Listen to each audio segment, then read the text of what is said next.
Farmers Market Community of Practice July webinar. I am Christina Ferroli, the Grants Program Coordinator for the Indiana Cooperative Development Center. We have with us Pamela Monnette, is that correctly? Awesome, with Food4All. Pammy is a customer and outreach manager for Food4All, an e-commerce for local food company based in Oregon. She is also a small farmer and manages a cut flower farm in Oregon. Prior to working with Food4All, Pammy worked with small farms and the Master Gardener program with the Oregon State University Extension Service. She has 2 young boys and enjoys being on the river, skiing, and playing guitar in her downtime. I want to remind everyone to please remain muted during the presentation. However, we want this to be participatory, so if you have questions, please feel free to raise your hand and we will call on you, or you are welcome to drop questions into the chat and we will have time at the end for a Q&A session. Towards the end, I will be dropping the link for an evaluation survey for the webinar into the chat box, and please, if you would do the survey really quickly. It doesn't take more than 3 minutes. That would be fantastic. So thank you all for joining us and welcome, Pammy. All right, thank you. Yeah, it sounds like I'm in good company, as Christina mentioned. I work for Food4All right now, and I also run a small farm out in Oregon, but I worked for the Extension Service for about 10 years before kind of jumping ship and starting my own farm, which is something I'd wanted to do for a long time.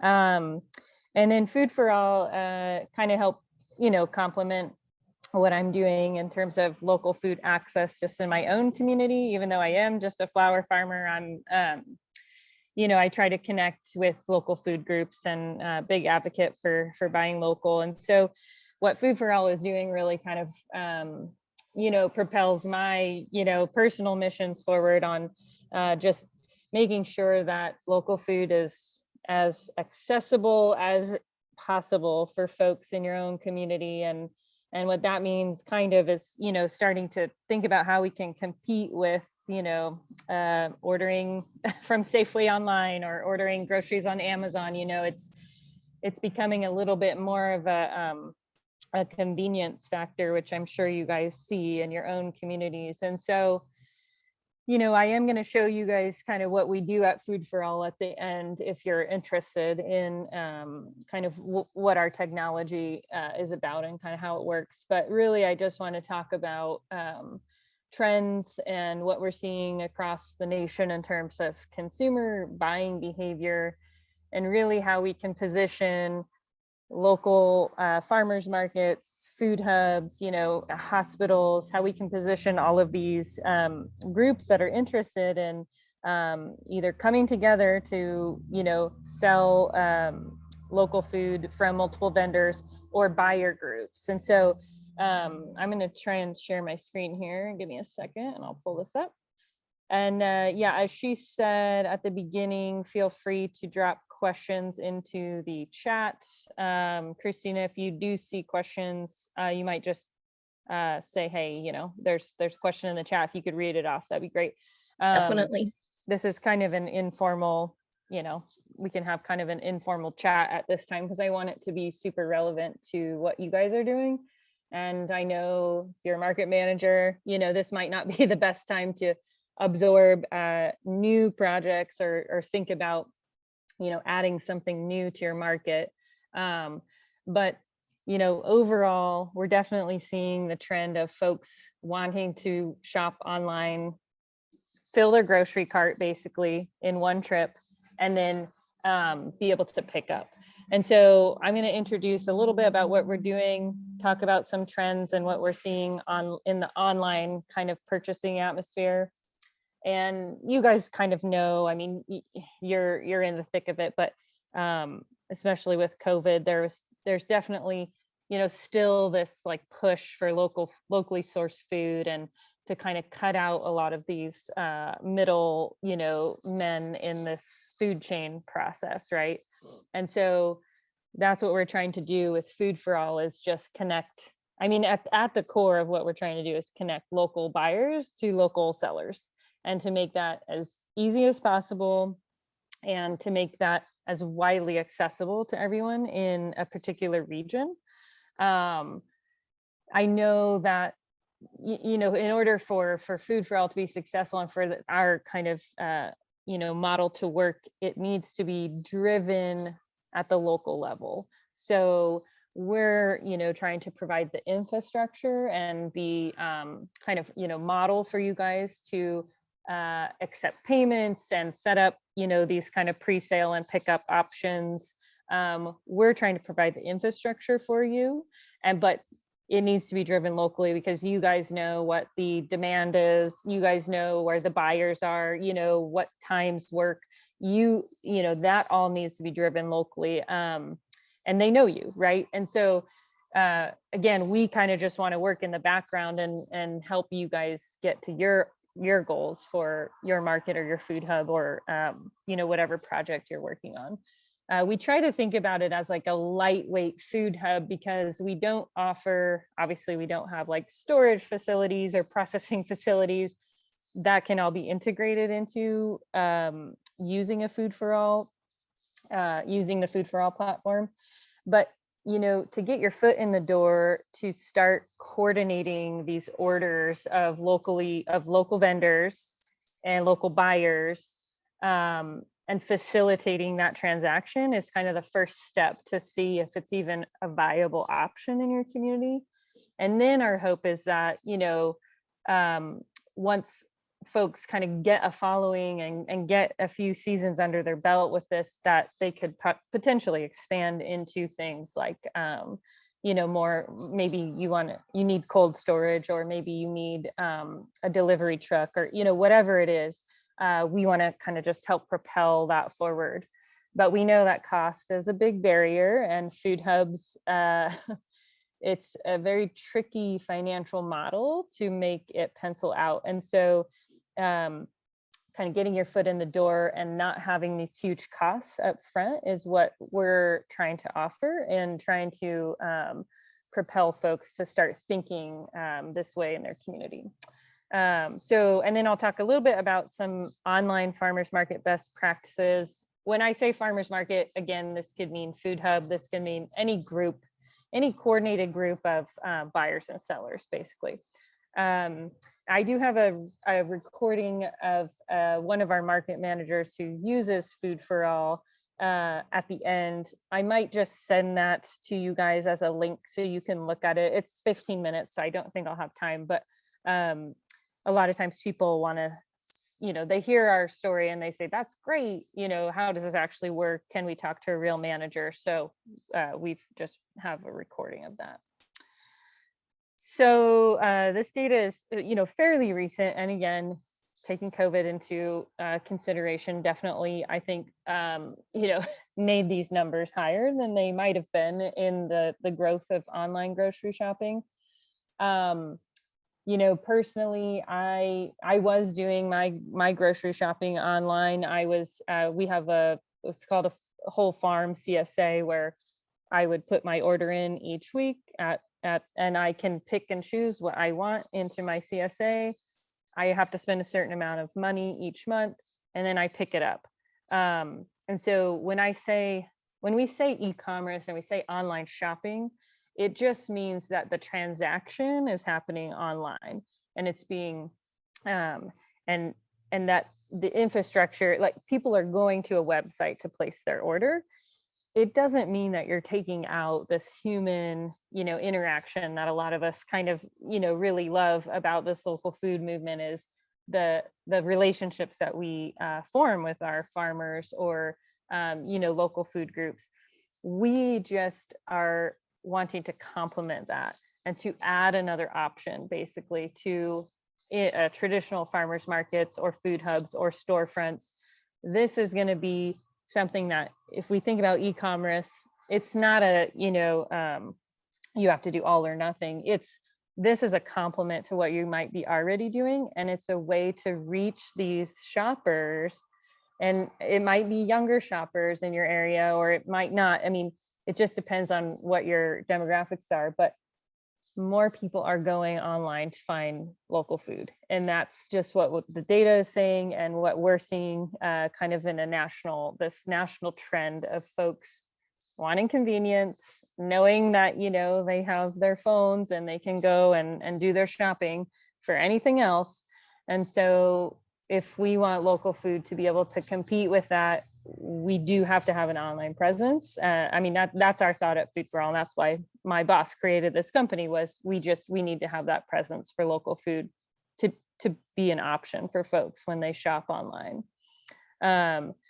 So, you know, the trend for online shopping is going up.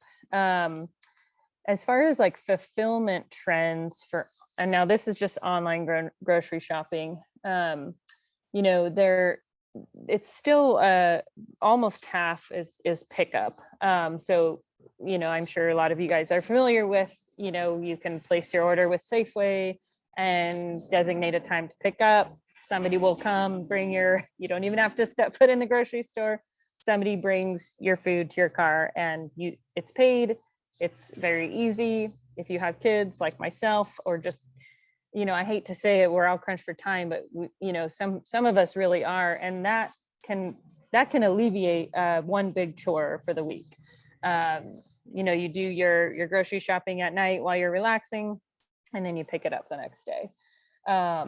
And then this delivery piece is something that I know a lot of, you know, I'm not sure about farmers markets, but food hubs in particular have tried to kind of adopt this option of a delivery truck or a delivery for a fee. So say you would place your order with your local food hub online, then they will actually deliver it to your door. So that is an option. And if you feel like, you know, folks in your area just won't come to a central pickup location, delivery is definitely something to consider. Of course, there's the added cost of delivery. And so there needs to be a way for the managers to charge for that service, because it's not free, you know, and a lot of people operate on grants and stuff for that initial investment, or, you know, can get a capital grant to buy a truck. But as you guys know, gas prices are rising. So you need a way that folks can, if you're able to offer delivery, choose delivery and then add a fee for that. Shipping is, you know, smaller, obviously, not all. Shipping is kind of one of these gray areas with local food, because you do want products to be available to, you know, maybe more than just a regional market, but not all products can be shipped. And so again, it's kind of a complement to maybe what you're already doing on your farm. So maybe folks are able to offer shipping for their meat products, and that gives them, you know, enough revenue to kind of keep these other parts of the business going. And so this is kind of what we're seeing in terms of fulfillment. And I feel like most people in Food4All, once they set up their accounts and everything in their markets, I would say we see mostly pickup. I would say probably 80 to 90% of marketplaces, it's kind of used as a pre-sale and then a pickup. So regionally, that works really good, because, you know, you kind of have a radius of, you know, how far people are willing to travel to pick up their groceries. And so you can kind of cater to that radius. And then you might offer delivery for outside of that. So again, it's just making it as convenient as possible for folks to purchase from you, is going to be kind of the key when you're thinking about developing a lot of this, a lot of the logistics. It's a logistics game, you know, when it comes down to it. If you've got the food and you've got the buyers, it's just figuring out how we can get them through that system. And I think I did mention that, you know, we're definitely seeing, I mean, it's not all just young folks that are going online. It's, you know, it's definitely not the baby boomers and seniors as much, you know, Gen X, you know, it just depends on your region. If you are maybe in an urban versus rural, these numbers might be a little different. But you know, actually, I'm kind of surprised to see, you know, 15% of baby boomers are shopping online. Gen X, you know, 25%, and then you get up here with the millennial group where it's almost half that have said they have shopped online in the last. Let's see what the stats are. shopped online, and they intend to buy again from the same source. So once you kind of get that hook and you are able to deliver on kind of this fulfillment, and you know get your customers on a schedule for ordering, and you have reminders set up, and again, you make it so easy for them to place their orders, they will continue to buy from you. And especially if they're happy with the products, right? Which we all know local food is better tasting and fresher, and the products themselves are going to keep people coming back. And so that's kind of why we're doing what we're doing at Food4All, is because we want to capture these people that are going online. And this might be a totally different group than what normally goes to the downtown farmers market. So again, it's, and some of those people might pick it up too, but it's capturing additional consumers who aren't going down to the farmers market on Saturdays or aren't going to shop at their local food hub, kind of figuring out how to incentivize that and get in front of those folks. So, okay, let me move my thing here. So we're definitely seeing, direct farm marketers are seeing an increase in sales, and especially over COVID, they definitely saw more orders coming in, and we're trying to help farmers that saw that big increase from COVID. We're trying to help them retain those customers. So we know that more people are going to do a Google search, searching local food. We know that orders are up in our system and across, safe to say across probably all local food platforms saw a big increase, over the past, since 2020. And there has been some shift in like how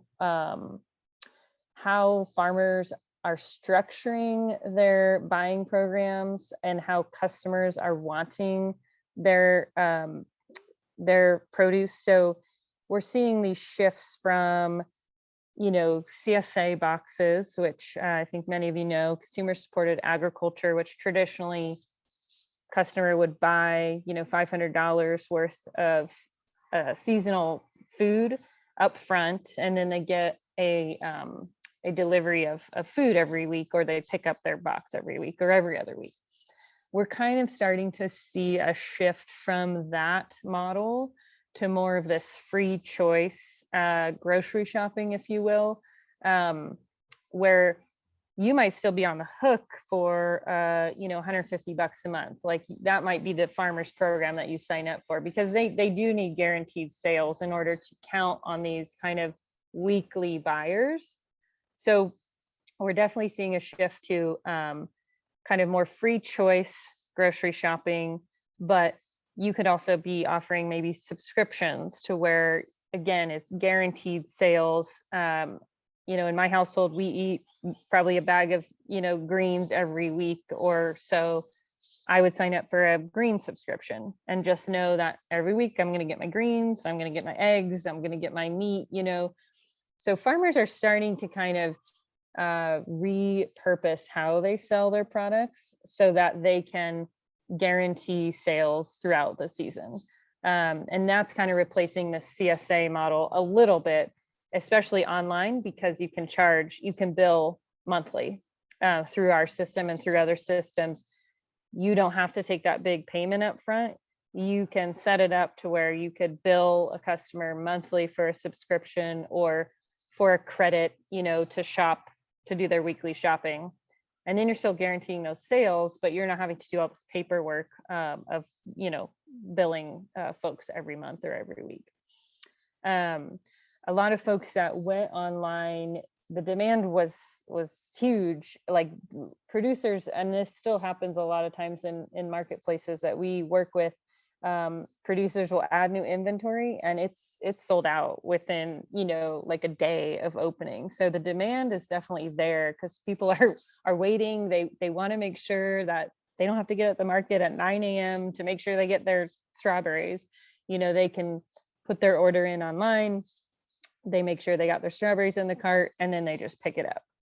So, you know, it's again, just how do we repackage a lot of this? You know, it's just local food. That's what we're talking about, these buyers and sellers, but it's kind of repackaging this to where it is guaranteed sales for the farmer, and it's also super convenient for the consumer.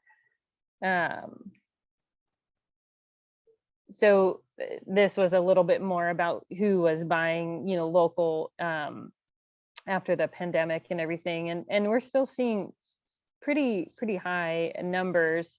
Now this is people that say they intend to buy local post-pandemic, but the, you know, kind of this middle 18 to 56-year-old range is kind of fueling this drive. So again, you know, how can we get our food hub stores, online stores, our farmers market stores in front of these folks as they're doing their online shopping? Any questions so far or comments? It's always weird talking to a screen. I never know if it's resonating or not, but No, we're good. okay, perfect. All right. So, you know, again, it's kind of coming down to a few trends that you guys, I'm sure, are aware of, and that we're seeing is we need to be able, local food producers and market managers need to be able to compete for these grocery dollars that consumers are wanting to spend online. And again, when I say online, it's just the transaction that is, you know, there's an online storefront, because that's how you have to, you know, present your products. And then they put, and I'll show you guys, I'll do a little demo. They would go through all of the vendor products like they were at a grocery store, and they would put things in their cart as they want. And then they would check out. And e-commerce platforms like Food4All allow folks to automatically process, to pay with a credit card, and it automatically gets processed. And then the proceeds automatically get deposited into the vendor account. So this online infrastructure allows for a lot less back-end work on, you know, sending invoices or vendor payouts or whatever, you know. It still allows you to do that stuff, but we're trying to streamline these processes so people get paid, they get their products, and they're on their way. And, you know, I definitely think that if you are considering adding an online component to your market, you will see increased sales. And you, yeah, I'll talk about the farmers piece of things, but, you know, basically, we're talking about kind of how can we do this in the best way, and following some best practices. And this is kind of what we're seeing that makes the transaction and the shopping experience go smoothly and gets people coming back to your online store. So, you know, the idea with these marketplaces where it's not just a single seller, like it's not just a single farmer with an online store. A lot of farmers have online stores now. You know, and that's great. But if you're looking for food, a lot of times you can't maybe fill your cart. And so they might, you know, it's maybe a hassle to go to this farmer's website and then to go to this farmer's website. They have different pickups, you know, it's all kind of all over the place. So the idea with these online marketplaces is you get your group of vendors onboarded. Their products are all uploaded into an online store front that a market manager is managing. They, you know, some vendors have eggs, some vendors have meat, some vendors have produce and berries, and, you know, we don't limit products. So you could have like soap vendors, or, you know, we don't limit what people can sell through Food4All. But you're just trying to replicate that farmer's market experience where folks can actually do their whole grocery shopping in an online store. And then, you know, so you need to have this group of vendors that's able to provide those different products. And you need to be able to have customers fill one shopping cart, have one checkout, have one pickup, and all of it is just super easy and convenient. And that's where you guys as market managers or, project managers, you would be the facilitators of this. So you would be setting up the online store and the logistics and managing the incoming orders. And the farmers manage their own inventory. They manage their own product inventory. They manage their own prices. They manage their products. So you don't have to do any of that if you don't need to. I know some market managers kind of do it all, but so the products are all managed by the vendors. You're managing the incoming orders. So farmers aren't really having to, get orders from Facebook or, text message or whatever it is. They're going into their Food4All account when the order window's closed. They're pulling their fulfillment report. They're, packing up the products associated with the orders for that week. They would then take them to a central location to where the market managers are packing the boxes for each order. So, once you get into that routine, it's really great because farmers know what they've sold already, and they know that they're going to get paid the next Thursday for those products. So again, we're trying to kind of tackle a lot of issues in local food and the sustainability of it, and making sure everybody kind of gets their cut along the way so that we can be sustainable over time. And I know that managing a market takes time, and I know a lot of you guys, some of you might be volunteers and some of you might be paid, but there is a cost to this, right? And so market managers' time of setting this market up, facilitating the orders, that takes time and administration. So there is a way in Food4All where you can essentially take a cut of the transactions each week, and you can kind of set yourself up to, maybe you take 5% of sales each week, or maybe you take 10%. It's kind of up to your group of vendors and how you guys decide to set that up.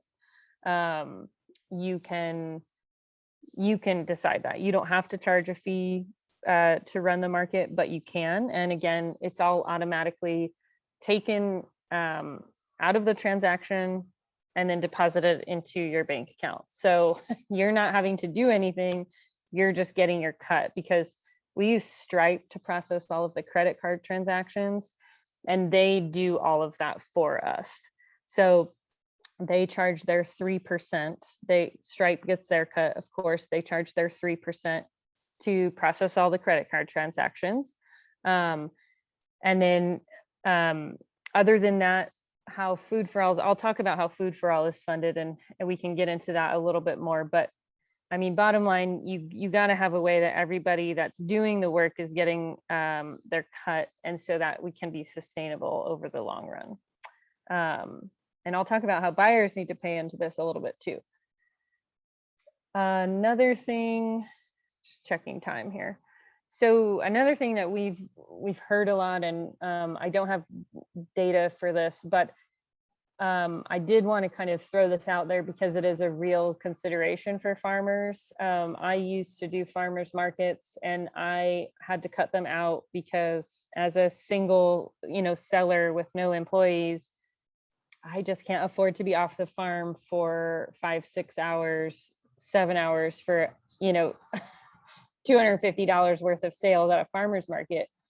The exposure was great. I loved the interactions with the customers, but financially, it just didn't pencil out for me.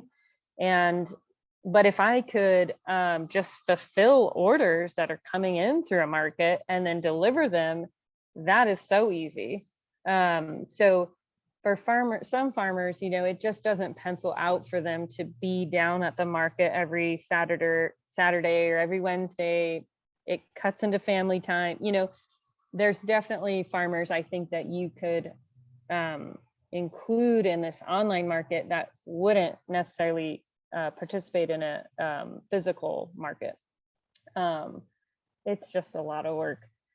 And then I think there's really something to be said about enabling, kind of providing guaranteed sales each week also. like you are, most of the online markets are designed as like you're doing a pre-sale and then a pickup. So as a farmer, I know that I've already sold, 5 orders this week or whatever. So I'm not sitting at the market hoping for sales. Like it's kind of, I know what I'm getting. I know what to pack. There's a lot less waste, to be honest, because you're not, putting everything that's ready out in front, hoping customers buy it. You're just taking what's already sold, and then you can allocate the rest of your products to another market or another, your farm stand or you pick or whatever. I think there's a lot less waste the more efficient we become in this, and that is, time is money for farmers, and also wasted products. It's just, that's a lot of work going into that one tomato, and if it doesn't sell, it happens. Of course there's some waste, but if we can reduce that, the better off I think we'll be.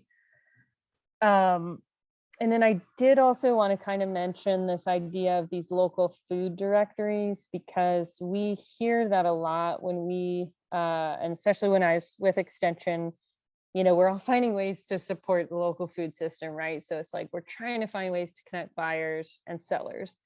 So a lot of people come up with these local food directories where, it's basically like a list of farmers in the area who sell direct to consumers, and here's their farm, here's how to contact them, here's what they have, go to their website to purchase, which is great. I'm not knocking local food directories. I use mine, as well. I think that they become very hard to maintain over time. I've seen it happen where somebody starts a local food directory and they say, oh, it'll be easy to maintain it every year. And it's just not. Things change very quickly. You're not always able to update information and keep it relevant and keep it in front of people.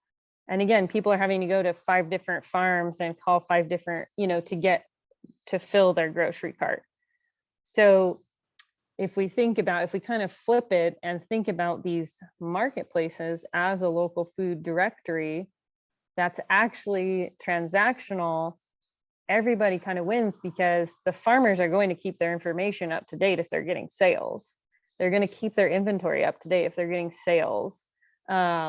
They have a vested interest in this local food directory now. And again, you're taking it one step further. It's like, okay, here's the farms available in your area that are selling local food. You can buy from them with one click, And so I'm trying to get folks to kind of think about it that way. And so it's less time, again, for everybody to maintain these directories, because farmers are going to keep it up to date if they're getting sales. Everybody's going to keep it up to date if sales are flowing through it. So just a little note on that one. See what I have here. So I'm going to pause for a second, because I am going to go into Food4All a little bit, and I might do a demo, but I can maybe just send you guys a registration link for a demo outside of this if you are in fact interested in an online market, creating something like this. Maybe you're looking at it for next year. I'm going to pause before I get into Food4All and see if anybody has like any comments or questions or anything like that. So far, no comments. So if anybody would like to raise their hand or unmute, please feel free to do that and ask Pammy your questions.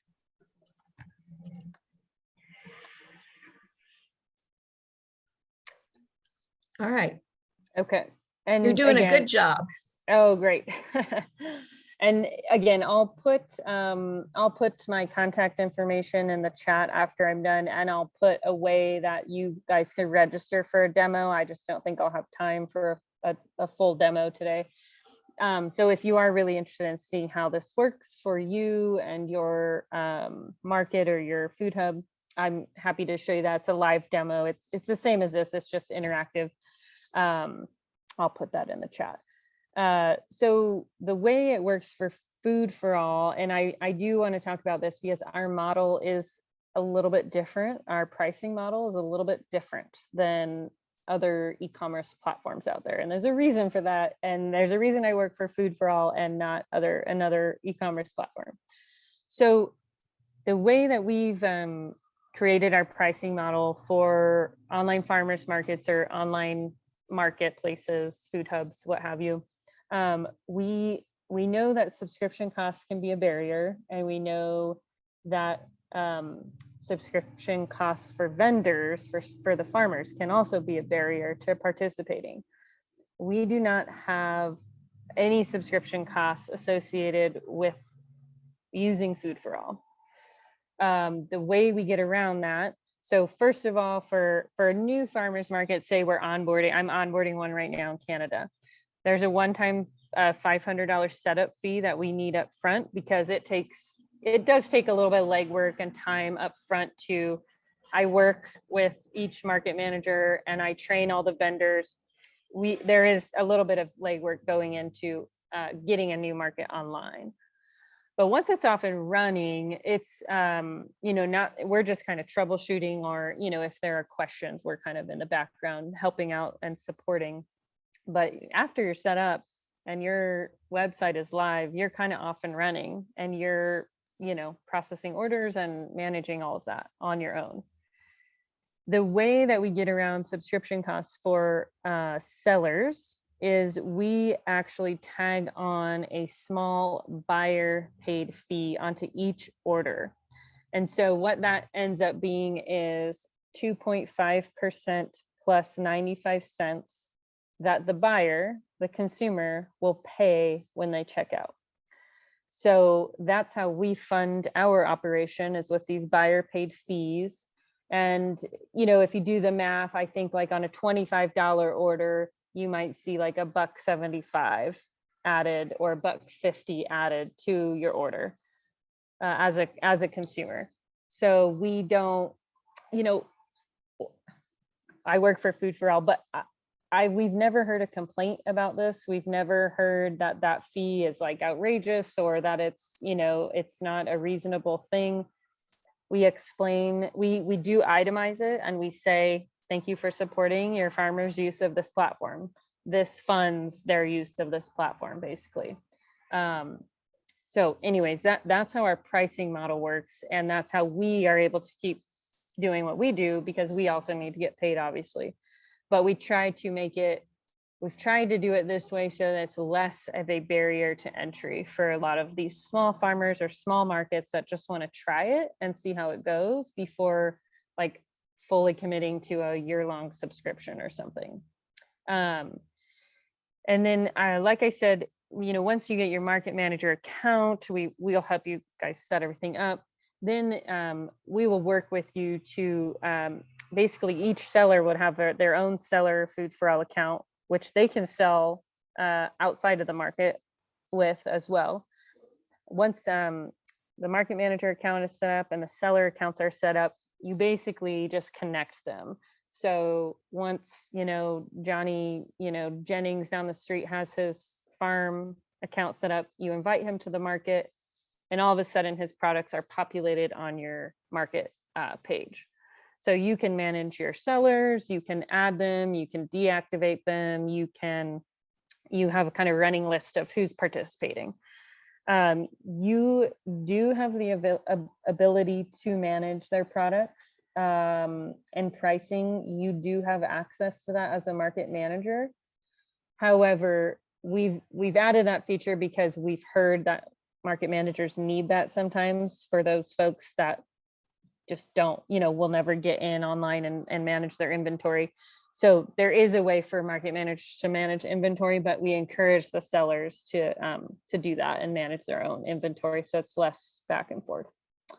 Again, there's that option to charge for a market fee to cover your admin costs. So think about that like a vendor fee. You would just take your 5%, your 10%, and that would go to fund the work that it takes to set this up. As I mentioned, sales, so all the proceeds coming in from the marketplace are automatically deposited into the market manager account and the vendor accounts. We're doing bulk deposits on Thursdays right now. So for all of your orders that come in, minus the 3% fee for the credit card transaction processing and whatever market fee, that would get deposited into the vendor accounts. Oops, sorry about that. Uh-oh. There we go.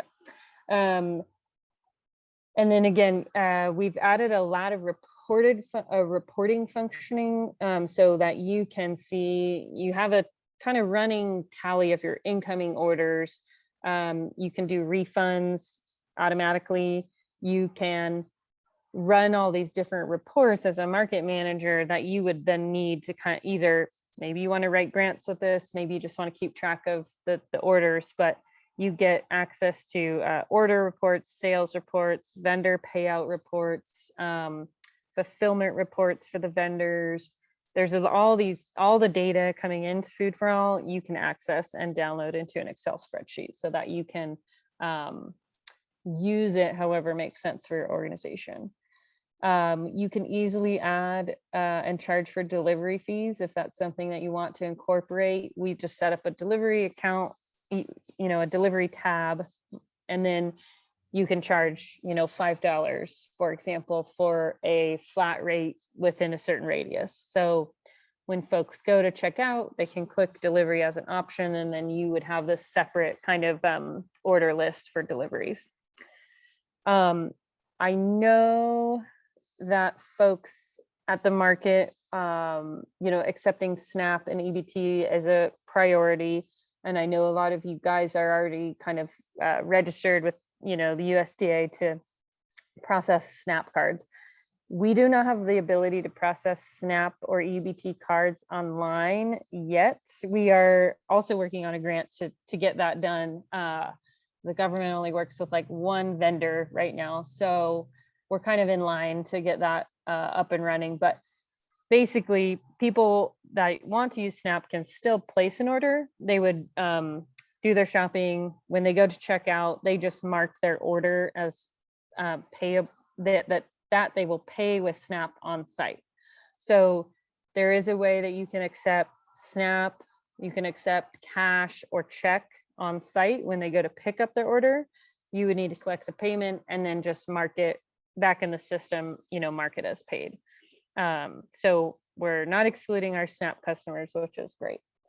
And then it works on any device. We're just a web-based app. So it's, you can do your shopping on your phone from your internet browser or computer. You don't have to download anything. It's just called a web-based app. So it works from any device. And yeah, like I said, I don't think I have time to do a demo, but I will, let me get out of here and stop sharing, and I will put that in the chat if you guys want to register. And at this point, I think I would be available for any questions. Definitely. Thank you, Pammy. You're so welcome. If anyone have any questions, please feel free to unmute. Thank you, Melissa, for your work, for sharing. Okay. Oh, yeah. So we have co-op and Garrett growers. Yes. Hello. Thank you for the comment. Yeah. Rachel, go ahead. This is going to be probably further in the future than you guys are thinking right now, but since you said you are working on getting kind of those online SNAP sales, as someone whose coworkers work on SNAP matching programs, is that also something that you guys are thinking about incorporating? Yeah, you can actually already, I think a lot of folks use like tokens or coupons for these matching programs. And so you would just advertise, or you would just tell your customers who want to pay with those. So just click pay in person.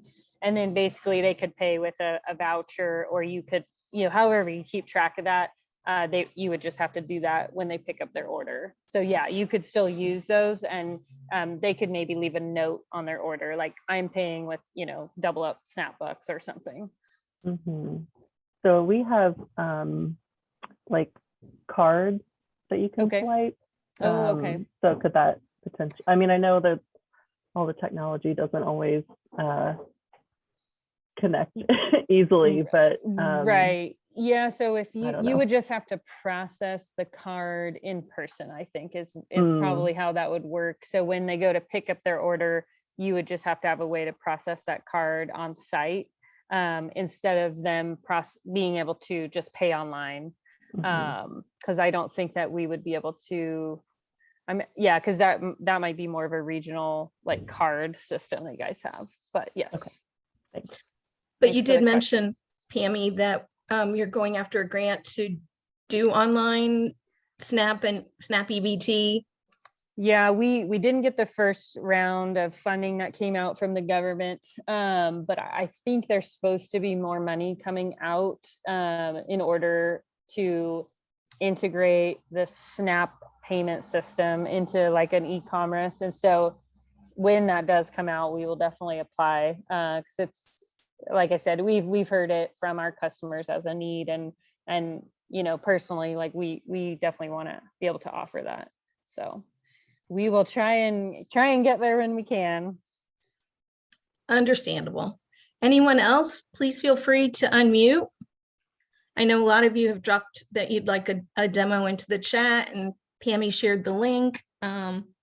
She also shared their every other Tuesday at 11 a.m. PST, Pacific Standard Time.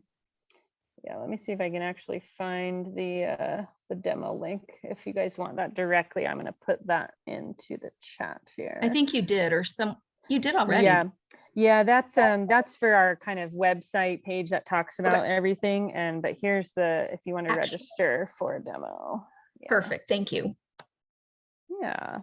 Yeah, thank you so much for having me. I know these are big puzzles to put together, and so I know we're all just trying to do our best to make this work, but feel free to reach out. I'm going to put my email in here.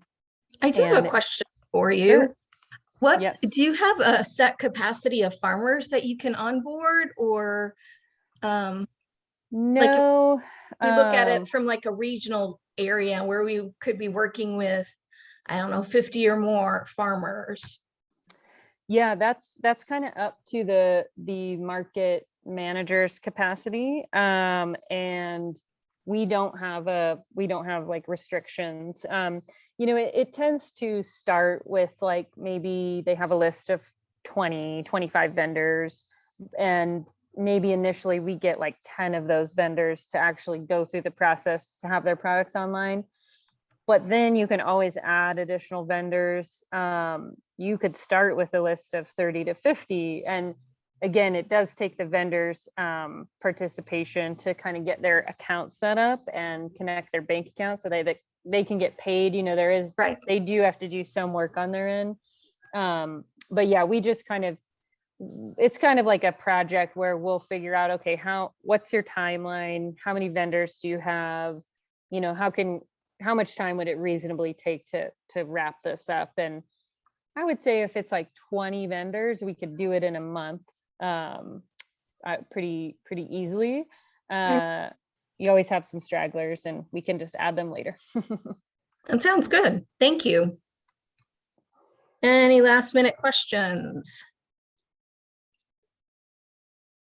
Well, it's been great information, Pammy. Thank you so much for joining us. Welcome. It is recorded, so we will make it live. It'll be available on the Indiana Farmers Market Community of Practice YouTube channel, or you'll be able to access through our website also. So I thank everyone for joining us, and have